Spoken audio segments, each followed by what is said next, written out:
Welcome to the National History Day Insider Tips webinar for the website category. My name is Vinia Boland, and I'm the state coordinator for the National History Day in Iowa program. And today we're going to discuss the website category. The website category is the most interactive of all History Day categories. A website should reflect your ability to use website design software and computer technology to communicate your topic's significance in history. Your historical website should be a collection of web pages interconnected by hyperlinks that present both primary and secondary sources and your historical analysis. To engage and inform viewers, your website should incorporate interactive multimedia, text, non-textual descriptions, such as photographs, maps, or music, and interpretations of sources. To construct a website, you must have access to the internet and be able to operate appropriate software and equipment. Websites can display materials online, your own historical analysis, as well as primary, secondary sources.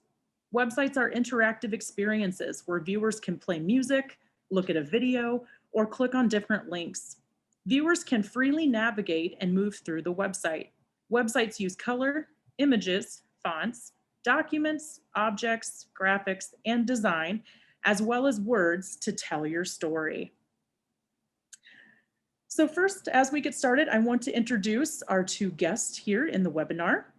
We are going to be talking about insider tips from the National History Day website national contest winner, Caleb, and his teacher, Susie, from Nashua, Plainfield, Iowa.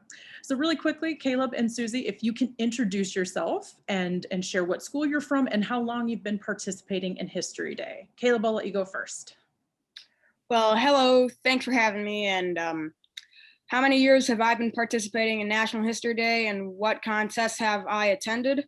Well, I have been participating in National History Day for 2 years now. Last year was the Breaking Barriers, and this year is was the Communication in History.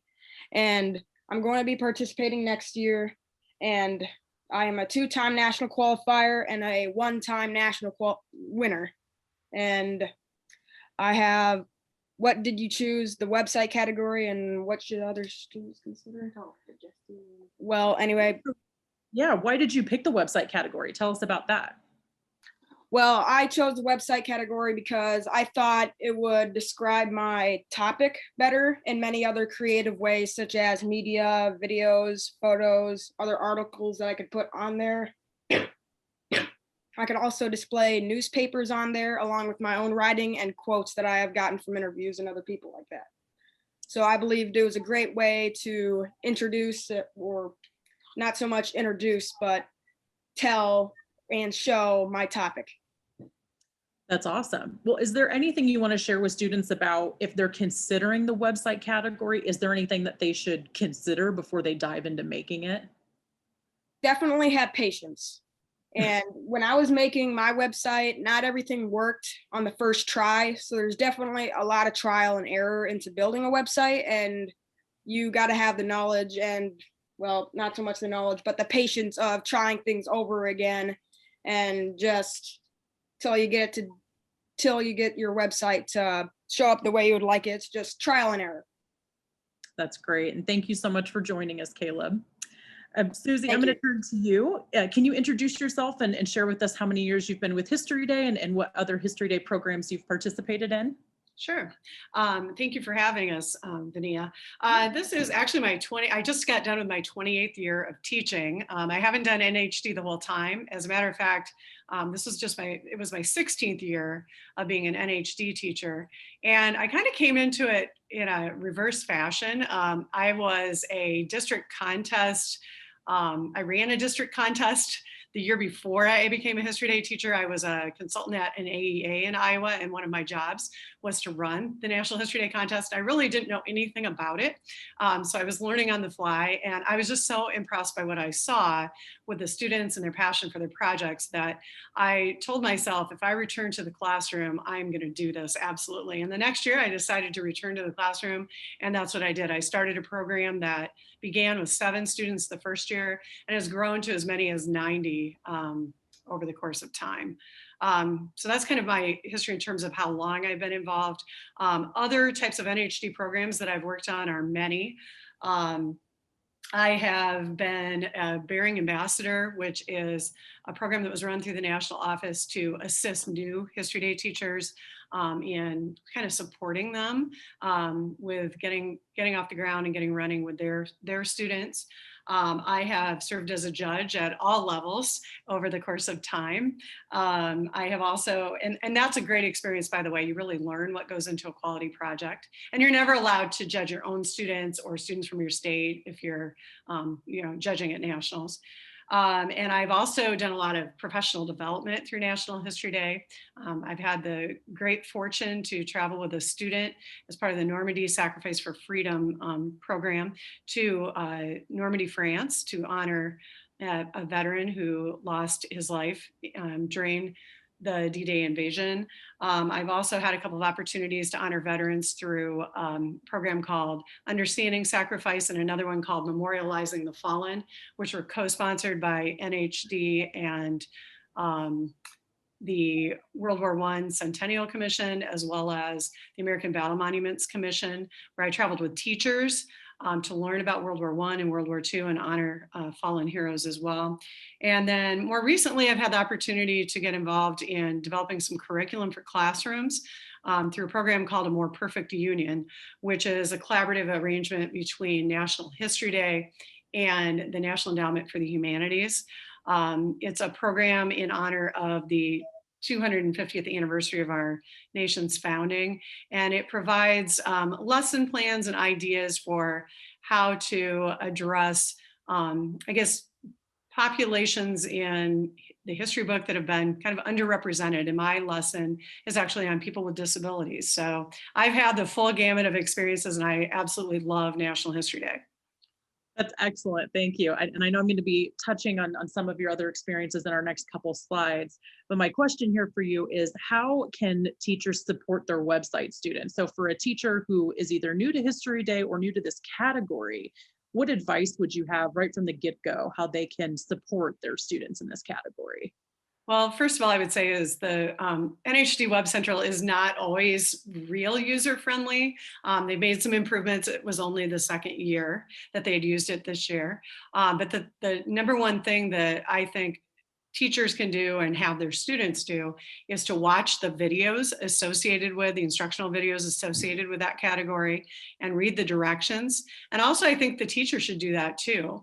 It's hard to help a student or to guide a student if you have no idea what they're doing or what they need to be doing.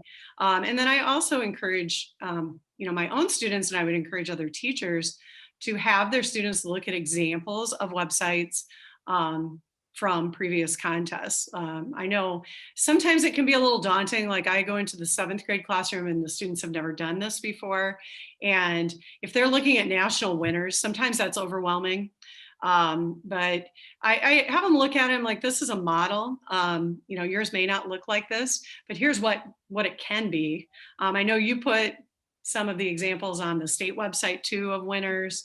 You can just Google National History Day website and you'll come up with examples. So I think those are all really great things that you can do just to familiarize yourself with that category. Fantastic. Well, thank you both. So I'm going to move forward into the website production and some of the rules for this category, and then I'll be asking you 2 questions on each slide. So website production. All entries must be original productions constructed using the NHD website editor, which is called the NHD Web Central. So that beginning at the school level, all websites need to be created through this site.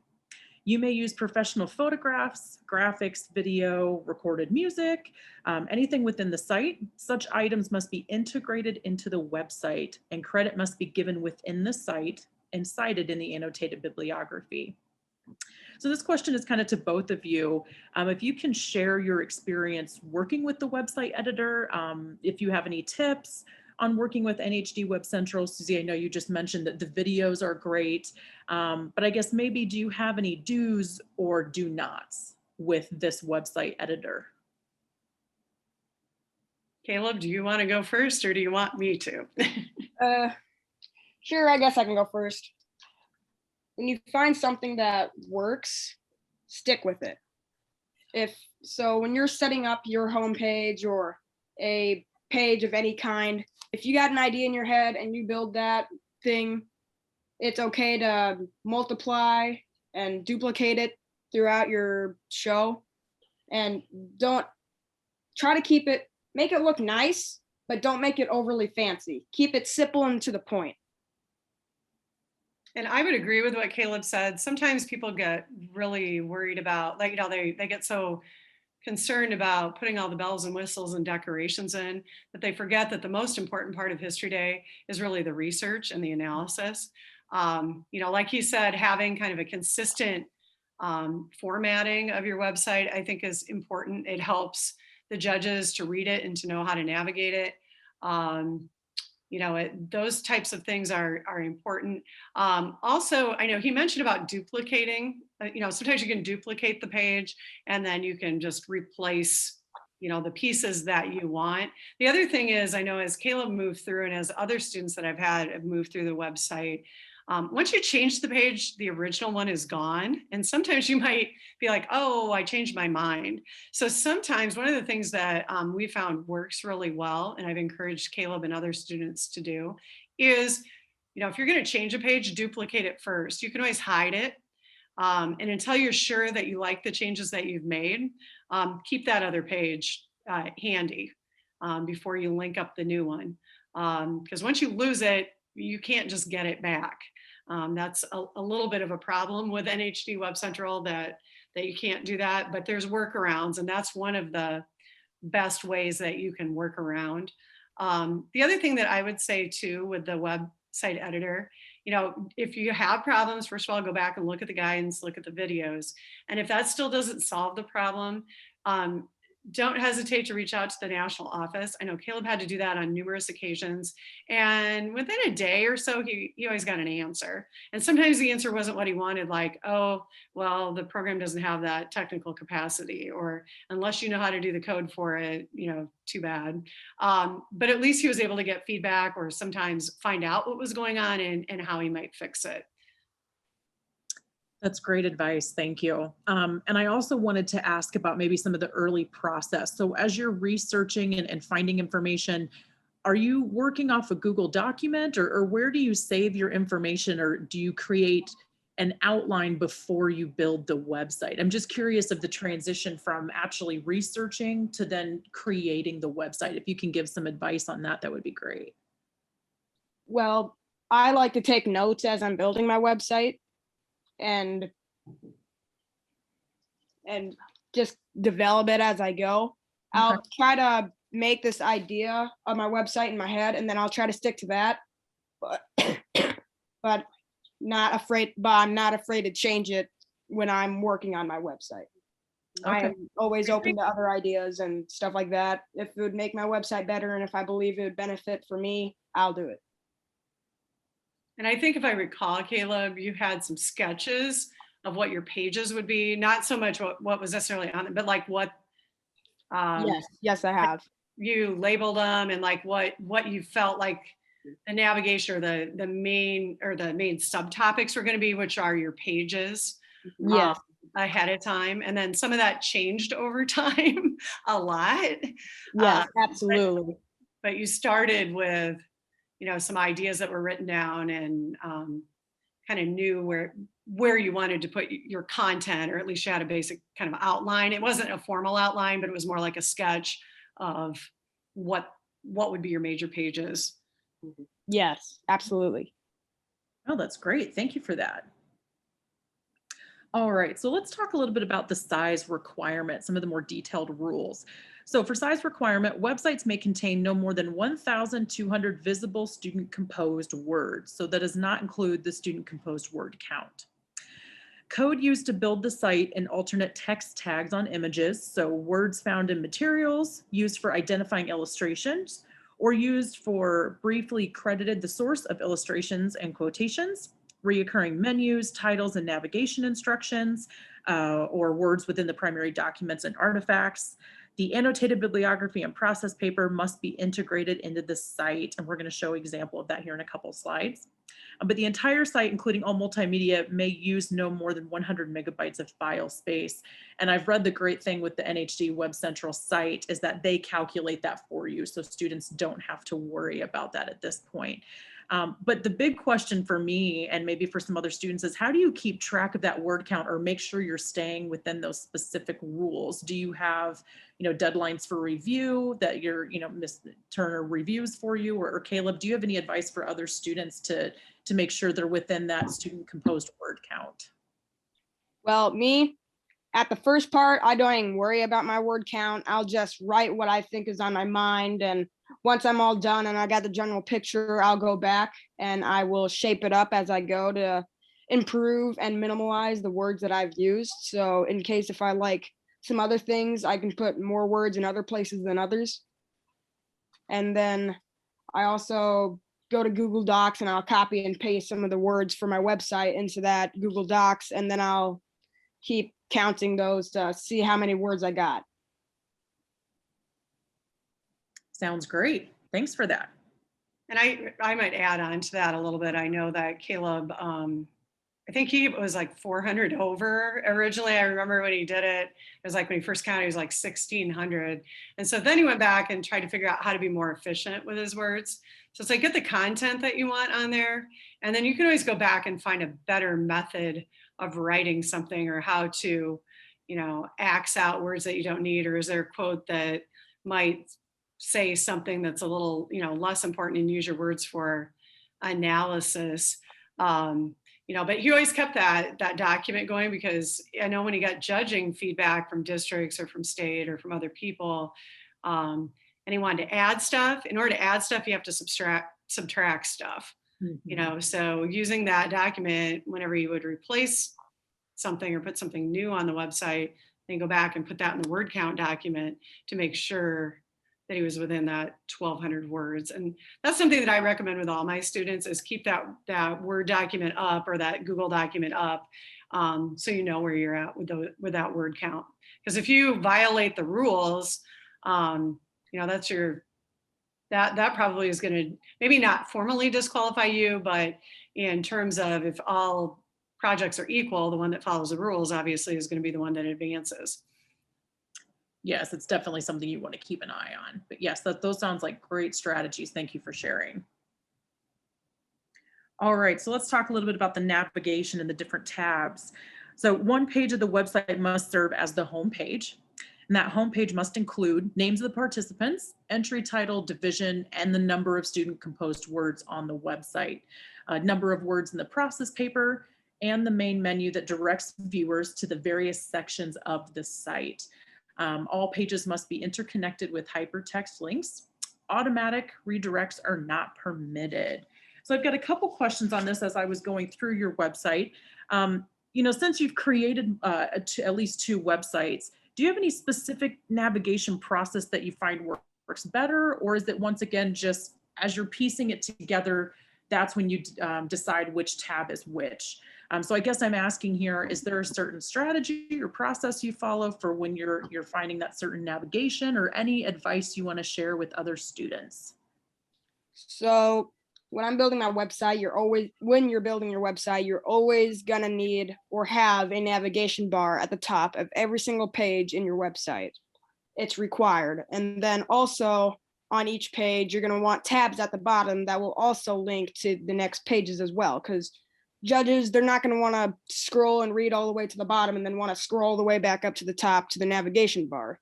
It's a whole lot easier to navigate through your website if you have tabs at the bottom explaining that, hey, your timeline page is to your right and that your background page is to the left. So they can read that and they'll tell that those are where those pages are, and that's makes it a whole lot easier for them to navigate and for yourself to navigate your website. Also, when you're setting up your website, try to keep it in order a little bit. Try to keep it in order. It helps the judges and it helps yourself. That's great advice. And I just have one more here that might lead into our next slide, but is there anything that you would share with NHD students to avoid putting on their website? There's a couple websites I've seen that have had music. is there anything that you would avoid putting on your website or that you've had feedback to remove? Music, music is okay if you got a music topic, but then if you do not have a musical topic, I wouldn't suggest putting music in there because that will distract your judges and it will eat up your media time and audio time. So try to minimize the music you're using unless you got a musical topic. Okay, that's a great point. All right, so we're going to move into documents and multimedia. The website may contain documents such as newspapers, articles, a piece of written text, but the documents must be contained within the website. The website may contain multimedia clips such as audio, video, or both that total no more than 3 minutes. So the examples we have here for just how much media time you can use and how to share that throughout your website. You could use a 3-minute clip, 1 3-minute clip, or 3 1-minute clips within the website. And it must be included in the 3-minute total is any music or song that plays after a page loads. So if you use any form of multimedia that requires a specific software to view, such as Flash, QuickTime, or Real Player, you must provide on the same page a link to an internet site where the software is available as a free, secure, and legal download. You may not use embedded material or link to external websites other than described in the bullet before. So this might be somewhat of a loaded question, but how do you know which visuals, video, or primary sources to put in your project? How do you go about deciding which ones fit or which ones are just really cool to look at? Do you have any advice for students about selecting the right documents and media for your project?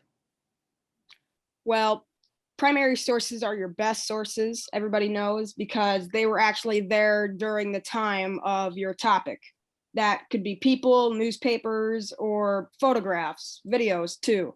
Anything that is a primary source will work, and I would definitely suggest putting more of your primary sources into your website before putting your secondary sources in there, because that'll do much better and explain your topic much better. But just make sure that your primary sources are staying focused on your topic and relate to your thesis and other parts of your website.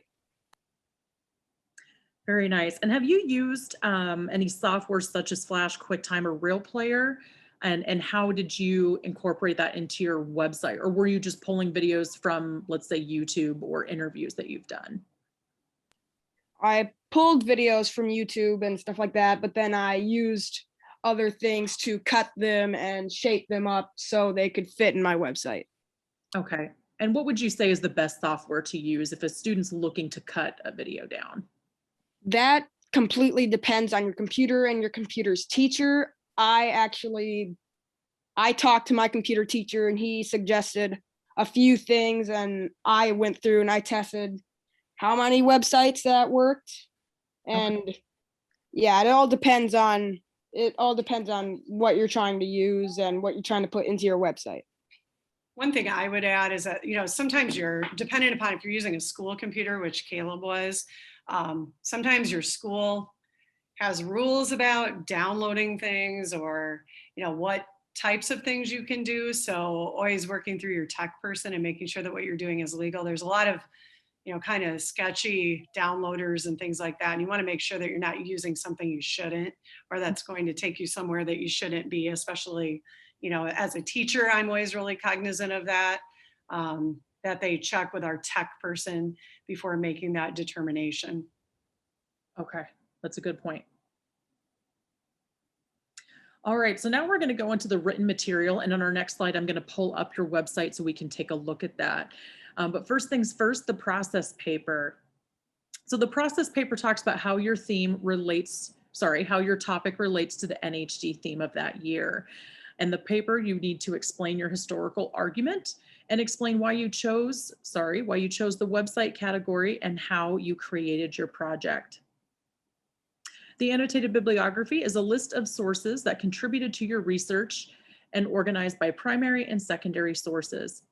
Include a source of visual, audio material, and oral interviews, bundle photos, or other materials from the same collection in a single citation.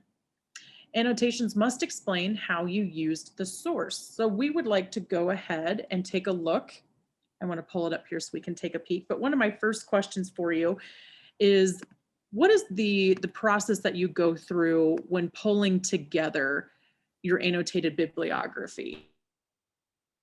Each time you get a source, are you just pasting it to a Google document and writing a couple sentences of where you found it and what it is? Or can you kind of walk me Yes. through how you start to build your bibliography?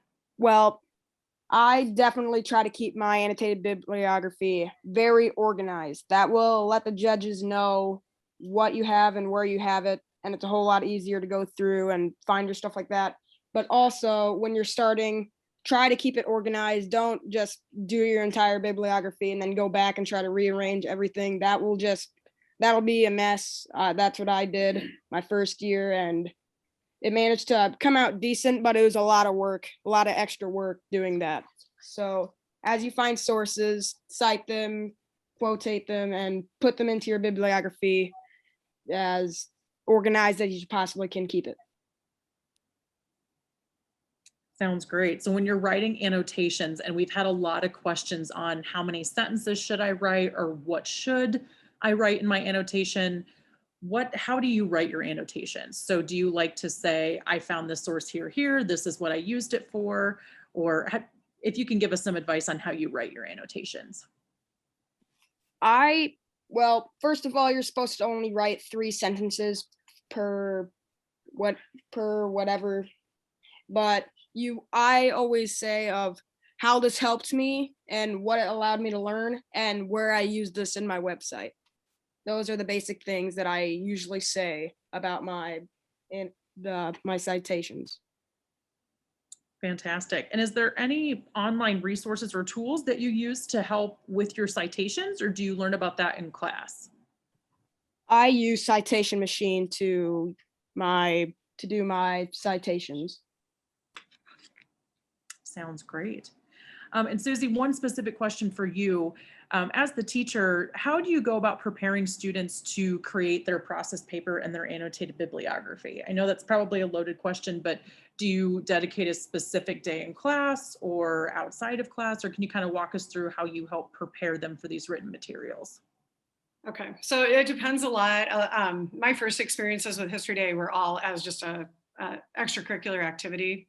The only kids that are doing it in class are 7th graders. So Caleb did this year's website entirely outside of class, wasn't graded. You know, he got nothing for it other than the opportunity to build a website and do a whole lot of work on his own time. But I do get the opportunity to influence kids when they're in 7th grade. And we actually spend a lot of time talking about the difference between primary and secondary sources. We make kids start with secondary sources, and we don't let them start with the internet. The worst thing you can do probably is just go to Google and Google your topic. And because then kids just rely on websites. So the only thing we use on Google is Google Books to help them identify books that they can then read, because that gives them a big view of their topic to start with. Instead of the bird's eye view, it gives them the big overall view, which helps with your later analysis, knowing what influenced your topic, different perspectives, and then the impact of that topic long term. And then I teach them how to cite a source. Like, we cite a textbook first, like they all have a textbook, or they used to anyway, and we'd cite that together, practice it. And then when they found a book, they would cite it, and then they would turn in that citation, and they would get feedback, and we'd make them cite it correctly and write an annotation correctly.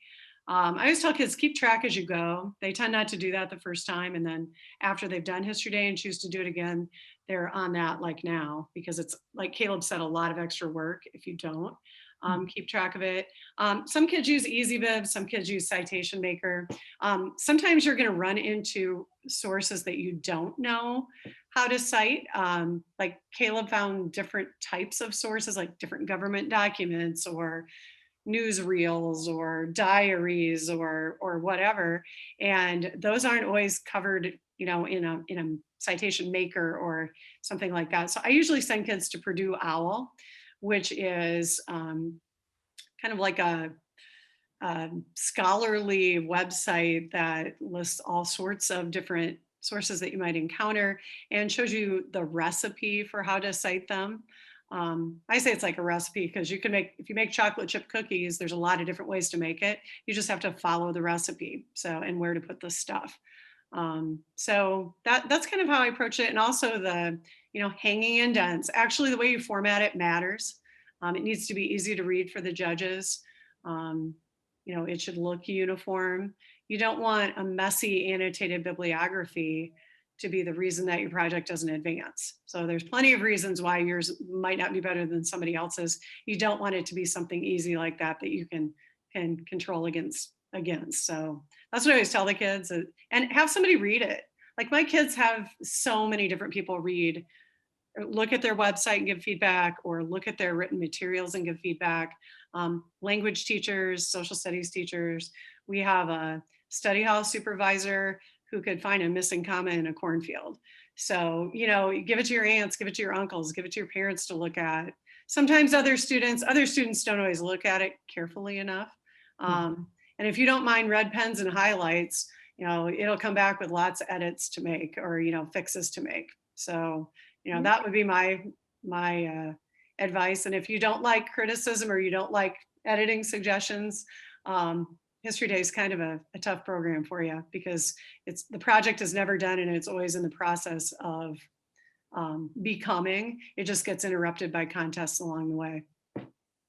Yeah, I mean, it is definitely an evolving project, and Caleb, I'd have to say this is one of the cleanest and tightest annotated bibliographies I've seen. So congratulations on that.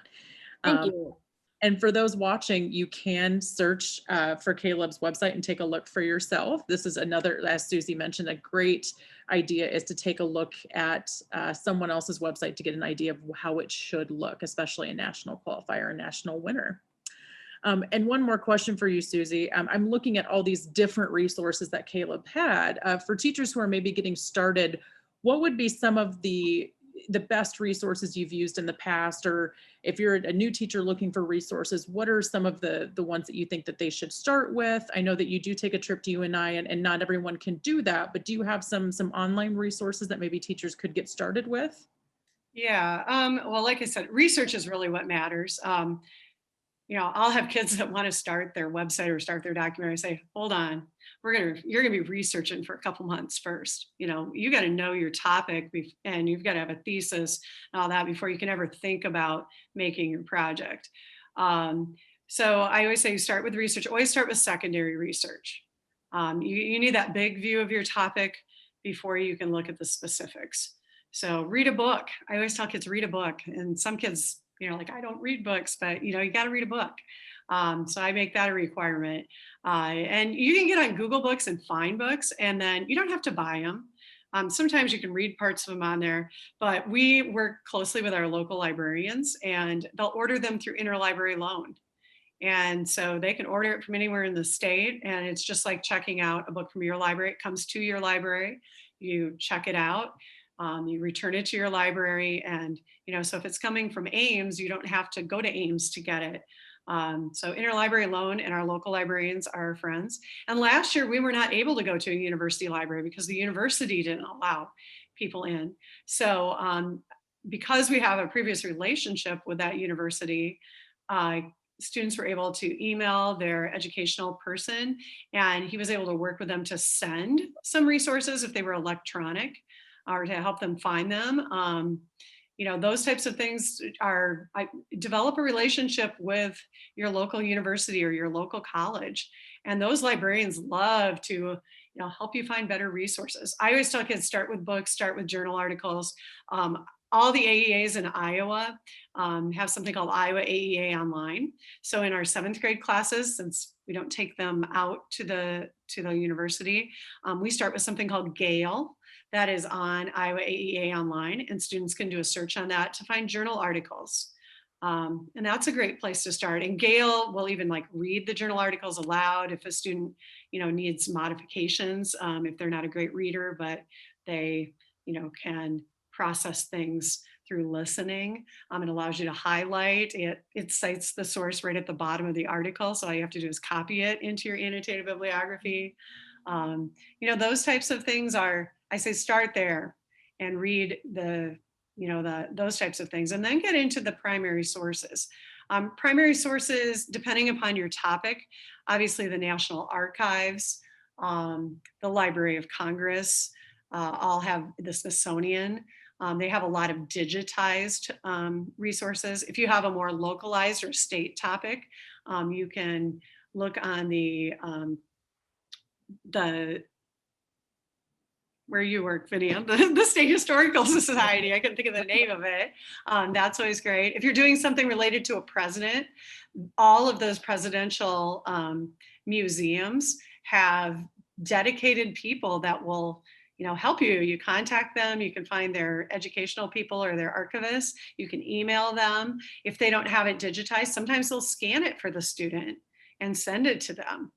They love to help students. And I know the Hoover Museum in Iowa, even if it's not a Hoover related topic, they will help you find topics on other presidents, and they'll or on things that happened under the watch of other presidents through their contacts with other presidential museums. So, and if all else fails, you can always go take your topic and type like, Ghost Army primary sources, and then sometimes it'll pull up like a university library or some other museum or library that you hadn't thought of, and you can kind of get tips as to where some of those things might be. That is great. Thank you so much, Susie. That's a great way for teachers to get started. A lot of great advice there. Thank you. So I'm going to take us back here. All right, and before we end here, I just want to share some additional assistance. We have a couple opportunities on our National History Day in Iowa Getting Started webpage. So first things first, Insider Tips webinar series. This is one of the many webinars we are offering. Some of them are plainly recorded like this, and some of them will be live this fall. So please take a look at those upcoming Insider Tips webinars and register to participate. Ask a librarian. If you're needing help looking for resources or you have specific questions on resources, please submit to Ask a Librarian. These are the librarians with the State Historical Society of Iowa Library and Archives. We want to help you. Just as Susie said, befriending a librarian is one of the smartest things you can do. And we are more than happy to help History Day students or anyone looking for resources. Mentorship program. There's an opportunity where you can be paired with an NHD alumni to receive feedback before the district or state contest. So please take a look at our National History Day in Iowa Getting Started website for all of these fantastic opportunities for the upcoming contest season. So Caleb and Susie, I just want to touch base with you one last time before we leave to see if you have any additional tips or advice for students on the website category. Anything we didn't touch base on that you'd like to share? Well, I always want to find a topic that I love, maybe one that has a personal connection to me, because that will allow me to kind of keep my interest on my topic. Because if you're interested in agriculture and you do a topic on military and you're not interested in military at all, it's going to be very difficult to want to continue researching that topic. And another thing is that do not be afraid to reach out to others. I am very nervous when it comes to talking on the phone and other people that I'm interviewing, but most of the time that's where I find all my best sources is by the people who have lived through the experience or are experts on that topic. It's very fun when I talk to others and find out more information that I never knew of.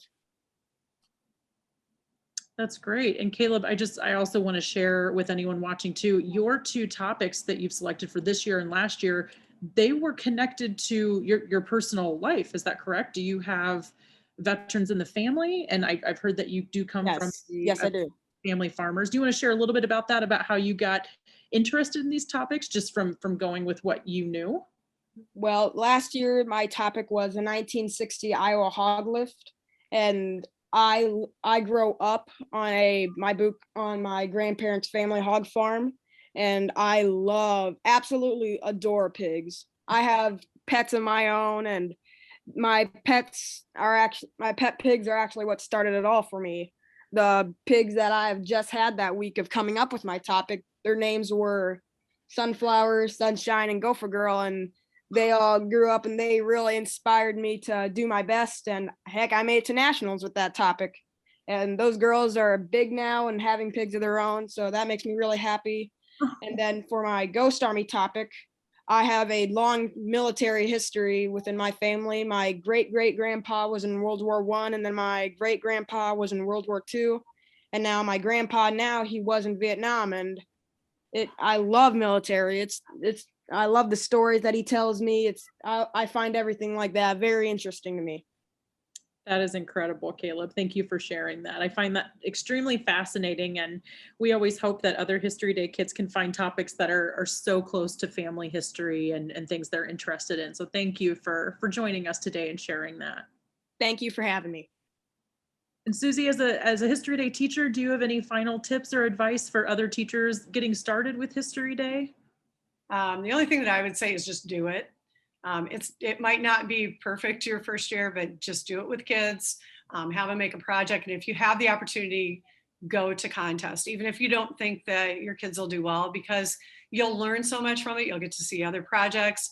And a lot of times it's very inspiring. Kids get motivated by seeing other projects and they get ideas. And that's just, it's probably the best method to go about. You just learn as you go and improve upon, improve from that. So that's my best advice.